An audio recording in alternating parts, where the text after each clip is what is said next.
Welcome to the Luna Lab, all things tech through the lens of Gen Z. I'm your host, Luna Leo, and I'm exploring what the hell is going on in this tech-saturated world I've been born into. Why are all of my friendships managed through social media? Why am I addicted to my phone? Why did my parents grow up with tree houses while I grew up with Minecraft? On this podcast, I investigate these questions and more. So turn off your apps, turn on your brains, and join me in the Luna Lab.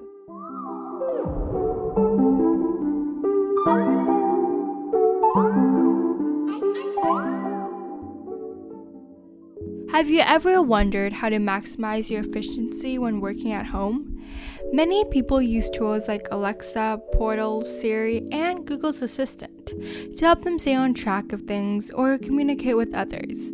They use them to remind themselves of appointments and tasks they have to do. But have you ever suspected that these virtual assistants are listening to you, even when you don't know it? So, who exactly are Alexa, Portal, Siri, and Google's Assistant? Well, in case you have just arrived here in a time machine from the long ago year of 2010, let me introduce you. Alexa is a virtual AI technology developed by Amazon that acts as an assistant to control several smart devices, acting as an automatic home system. She is capable of voice interaction, music playback, making to-do lists, setting alarms, etc. Recently, a couple revealed their shock to the Daily Mail in an interview after finding out that their Amazon Alexa has been listening to them, recording, and saving personal comments and messages like, "Wish you were here," and "I love you," which are comments that are obviously not directed at Alexa.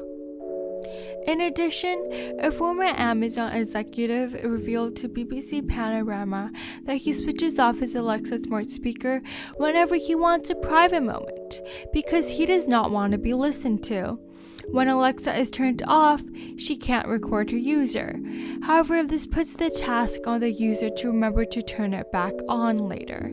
Otherwise, they are left yelling, "Alexa, get me the fried chicken recipe," into an otherwise empty room, and getting no response, like a crazy person. This idea of turning Alexa off whenever you don't want to be listened to would seem like an excellent idea if the user were to do this once in a while. However, this could get very annoying if the user has to turn it off whenever it does not need Alexa to do something, and then turn it back on whenever they need a task to be completed. This also removes the function of using Alexa to remind yourself to do specific tasks. This has demonstrated a problem, which is that the device is designed in a way that it has to remain on 24/7 in order for it to be efficient and easy to use. Consequently, this forces the user to continuously leave Alexa on and allow an Amazon employee to listen in and receive feedback on their software and to improve Alexa's grasp of human speech.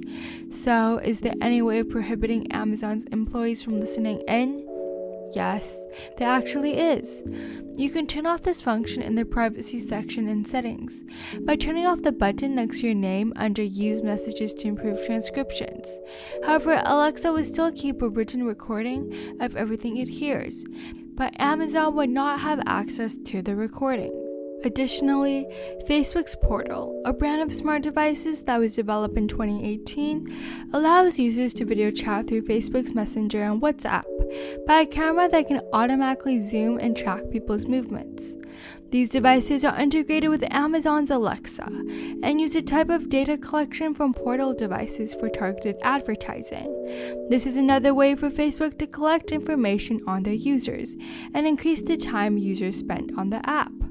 This is because the algorithm better understands the users. Thus, the users will get hooked by the things that the algorithm decides to show them. So, how do they collect information? According to Facebook, the Portal devices only record audio after the user speaks the "Hey Portal" command, and only records the video during video call sessions. So, what can you do if you don't really trust Facebook and want to maximize your privacy? You need to take advantage of the cover that comes with your device by sliding it over the camera when not in use. So, are there any other red flags? Yes. During the product announcement, Facebook initially claimed that the data obtained from Portal devices would not be used for targeted advertising. However, 1 week after the announcement, Facebook changed its stance and stated that, quote, "We collect usage data such as length of calls and frequency of calls, which we may use to inform the ads that we show you across our platforms. Other general usage data such as aggregate usage of apps, etc., may also feed into the information that we use to serve ads," end quote. The company later clarified that it analyzes the metadata, which is the references to data like time, location, and date, and etc., but not the content of video calls made through Portal devices. However, I'm still skeptical if this is the whole truth about how much data Facebook utilizes, because various tech companies rarely tell the truth until they are forced to. In addition, last year it was revealed that through Siri, Apple contractors regularly hear confidential medical information, drug deals, and recordings of couples having sex. They do this because contractors are supposed to grade the responses of the tapes, including whether the activation of the voice assistant was deliberate or accidental, whether the query was something Siri could be expected to help with, and whether Siri's response was appropriate. So, what's the problem with this? It's a violation of privacy, and Apple does not explicitly disclose this in its consumer-facing privacy documentation. This means that if this were not revealed to the public by an anonymous whistleblower working for the firm, users would have never found out about this. Apple's initial response was to clarify why they do this.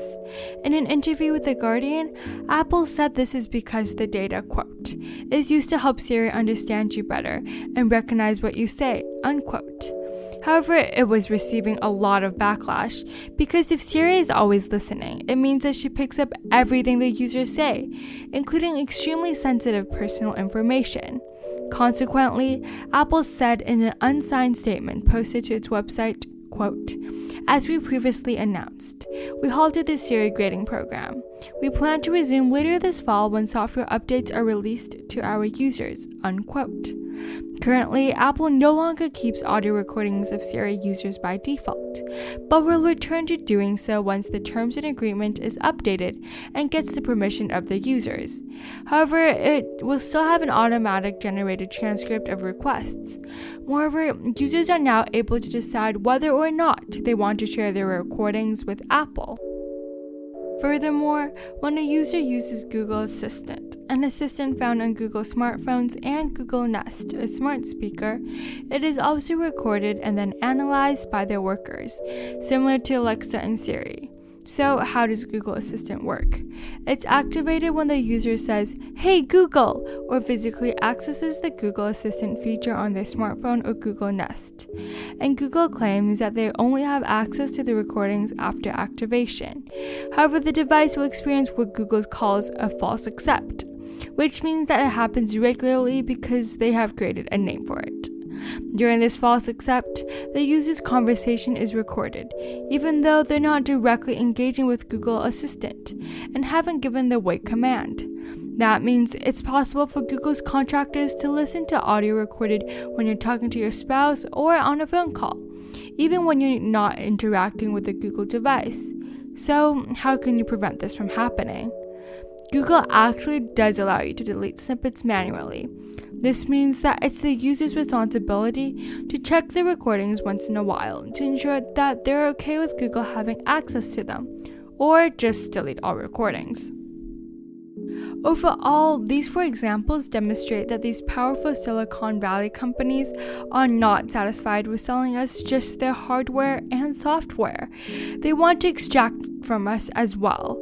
This is because our data is very valuable. For example, Spotify partnered with Google last year and gave away free Google Homes to its users. Obviously, they're not profiting from the device. Instead, they are profiting from us, the data that the device collects from us. So, if our data is so valuable, why are we giving it away so freely? Shouldn't we consider keeping something for ourselves, or at least putting a price tag on it? You've reached the end of another episode of the Lunar Lab. For more information, please check out lunarlabpodcast.com and follow me on Instagram at lunarlab.podcast.